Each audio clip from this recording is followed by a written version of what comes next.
Next up is a battle in a division that is very near and dear to his heart. Do we really skip to? Okay, no, we'll do. Yes, we're going to skip to the Cardinals. Okay, I did that out of order.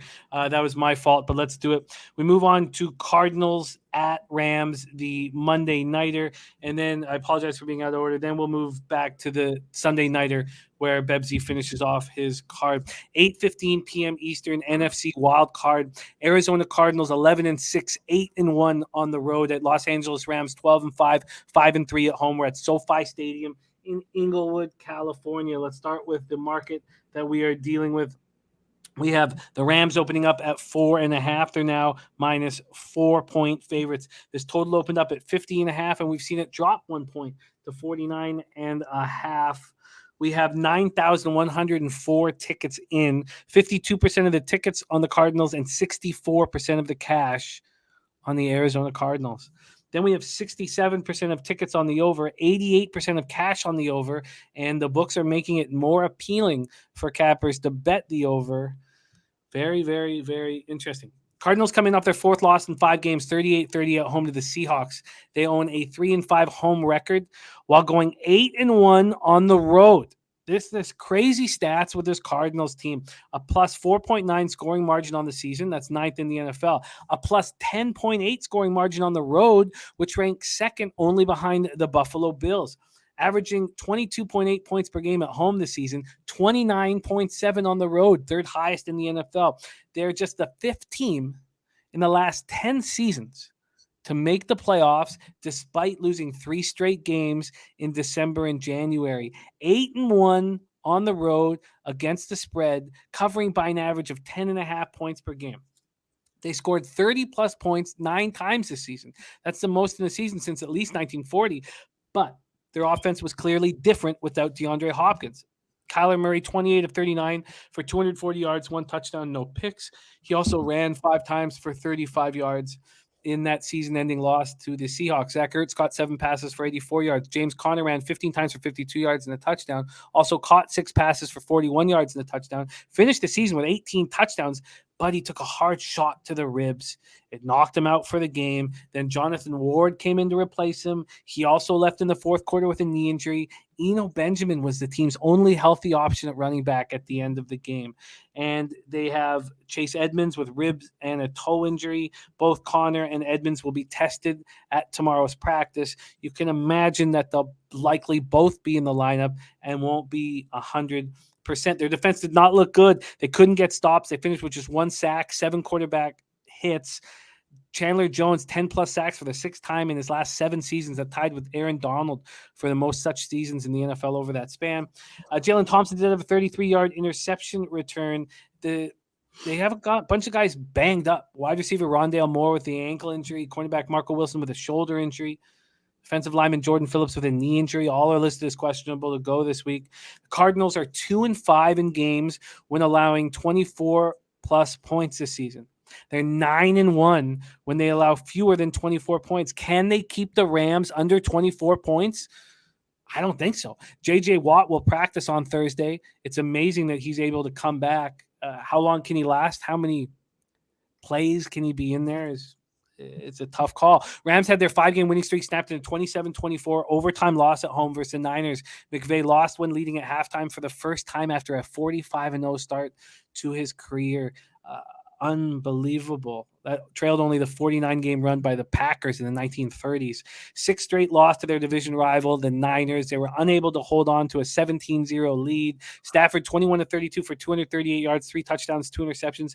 Just like every year with Stafford, he looks beat up, and he's going to play through it as he always does, but he looks like he's playing hurt.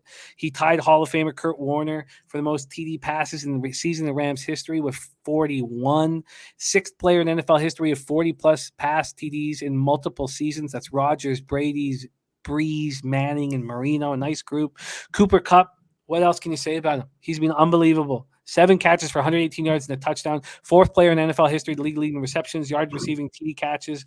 Tied Calvin Johnson and Michael Irvin for the most games with 100-plus receiving yards in the season since 1950. 90-plus receiving yards in 13 straight games. That's the longest since 1950.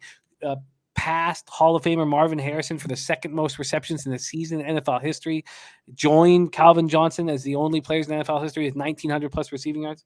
Higbee looked like an absolute monster for the first half. What happened to him in the second half of the Niners game? He caught 6 passes for 55 yards and 2 touchdowns. Sony Michel, 21 carries for 43 yards. We saw Cam Akers. He ran the ball 5 times, caught 3 passes in the season debut. A really impressive comeback from an Achilles tendon injury just before camp. They couldn't get stops when they needed them. They finished with 3 sacks, 6 quarterback hits. Jalen Ramsey and Taylor Rapp each had sacks. Jordan Fuller, now this is the biggest story going on in Rams camp. Jordan Fuller, leading tackler, play caller defensively, injured his right foot early in the fourth quarter, season ending. So Eric Weddle comes back, and every football fan loves this shit, but 6-time Pro Bowler at 37 years of age. We know that Jalen Ramsey will be the defensive play caller now. How much can Weddle bring? We know he'll bring a lot to the locker room, a lot to the sidelines, but how much can he bring on the field? I believe it's impossible not to believe in Weddle. But it's a lot to ask. Rams and Cardinals have averaged 55 points per game in the 2 meetings they've already held earlier this season against each other. Here we go, Bebsy, the 3rd game on your card, Cardinals-Rams. Listen, I've been watching the chat, and I love it. It's so back and forth, and it's so divided, and I get it. I have flip-flopped on this game so much since it opened, and I have settled on a side. And here's the thing. Both of these teams, especially the Cardinals, but also the Rams, started the season super hot. 2 of the best teams in the NFL for the first half. They both kind of have limped into the playoffs here. The Cardinals at least finishing a little stronger. The Rams coming off really a demoralizing loss to the Niners. They're up 17-0 just before the half. And really just you saw that doubt creeping in, especially with the touchdown right after the half. And you saw it creeping in. You saw McVay, his face being like, oh, no, not again. Here's the thing. A lot of people don't trust Matt Stafford, and rightfully so. He's been spotty since the first half of the season. You're like, this guy's going to be the MVP. This is what Matt Stafford looks like on a good football team away from Detroit. As the season went on, you kind of saw a lot of the things that happened with him in Detroit. On the other side of the ball, you got to ask yourself, do you trust Cliff Kingsbury? I mean, this is his first winning season as a head coach since he had Patrick Mahomes at Texas Tech, and I think he went 8-5 with Pat Mahomes in college. So I think, and I've been saying this since the start of the year, he's an overrated coach. A lot of people are like, J.J. Watt's back, and then a lot of other people are like, it doesn't matter if J.J. Watt's back. Basically, what I've settled on here is I think the Rams are better coached, and even though they're coming off a really hard loss, they have more playoff leaders in that locker room. I do think J.J. Watt will be more of an emotional lift than a player lift. I think you've seen Von Miller start to make big plays late in games. I think Von Miller can step up. I think the Rams need this more than the Cards do. They really went all in. They got OBJ. They got Von Miller. Weddle coming out of retirement. It just seems like they have more to lose in this game, and I think they show up and they take care of business. I think it'll be a back-and-forth game. I think it'll be maybe the most exciting game this weekend. But I have to lean the Rams here. Leaning the Rams. I knew you were interested in the total as well. Are you making anything official here for this game? I am going to move on the Rams. Moving on the Rams. Let's lock the bet in for you. We have a -4 and -1. Just to touch on what Birdie has said here, I am still going to fight you. But I do agree with you here. I do think that the Rams are probably frauds. But I think the Cards are frauds too, and I have said that all year long. And quite frankly, down the stretch, I don't know if I was proven not crazy, but I was proven less crazy. So I think they're both frauds. I think this is the battle of the frauds here. Wow. Very, very exciting breakdown. Bebsy, his third spot on the board, Rams -4 at -102. Clint, you finish off your card here for wild card week on the Monday Nighter. Cards, Rams, last spot on your board. How you getting paid?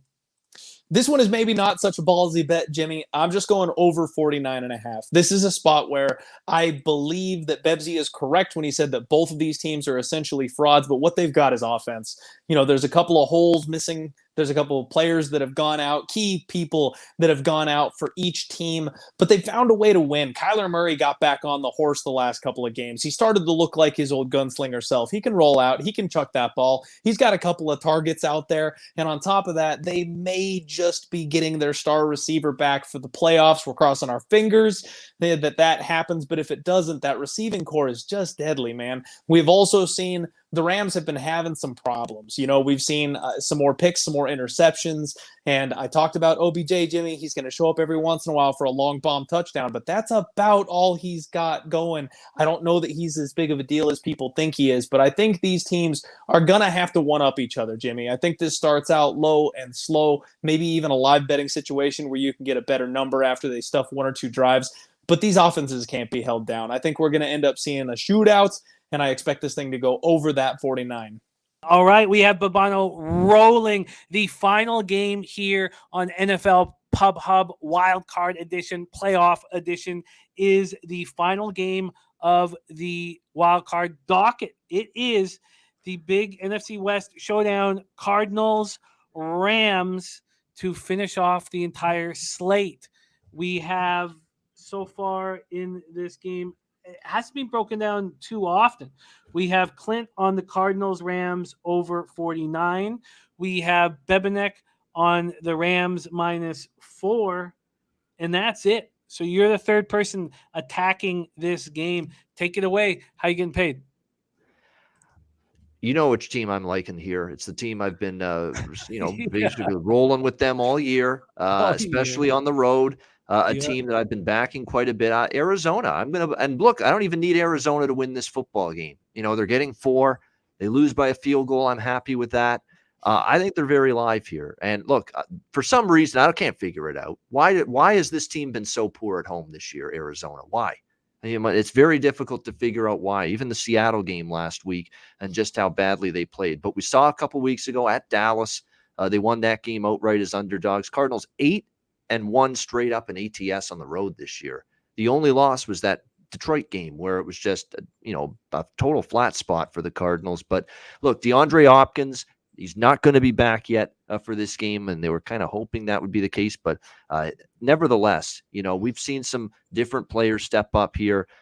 James Conner is going to be available to them at running back. Kyler Murray, I think, is going to definitely be looking to run with the football more with it being a playoff game. You've seen Christian Kirk and A.J. Green step up, and they had someone as well in that Dallas game really step up at the receiving position too. They have some depth there, the Arizona Cardinals. And yes, at times this offense has looked totally out of sync, out of sorts, not as productive, not as explosive without obviously DeAndre Hopkins, and it's a huge loss. But you got Green to rely on, Christian Kirk, Antoine Wesley, that's his name. Rondale Moore's questionable. They're still holding out hope he plays. And Zach Ertz at tight end. You've got still playmakers for Arizona here going into this game. And more importantly, you got your Pro Bowl center back recently down the stretch in Rodney Hudson for the Arizona Cardinals. And he's made a difference, too, along that O-line. As far as the Rams are concerned, look, I know that San Francisco last week, and I was the beneficiary with the 49ers plus the points last week of that comeback. And I know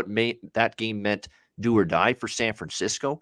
It just meant winning a division for the Rams. But nevertheless, to cough up a 17-0 lead and lose like that, there's clearly some problems right now with the Rams. Matthew Stafford is still at times going into these lulls during the course of a game where he can light it up like he did in the first half and then go stone cold, ice cold like he did in the second half incomplete passes, turnovers. He's become a turnover machine down the stretch. Matthew Stafford, that concerns me. And that second half performance bothered me here against the 49ers. And, I think the Rams defense, part of it, I don't know what happened to Jalen Ramsey, but he completely blew the coverage, on the drive that set up the 49ers to score the tying touchdown in the final minute.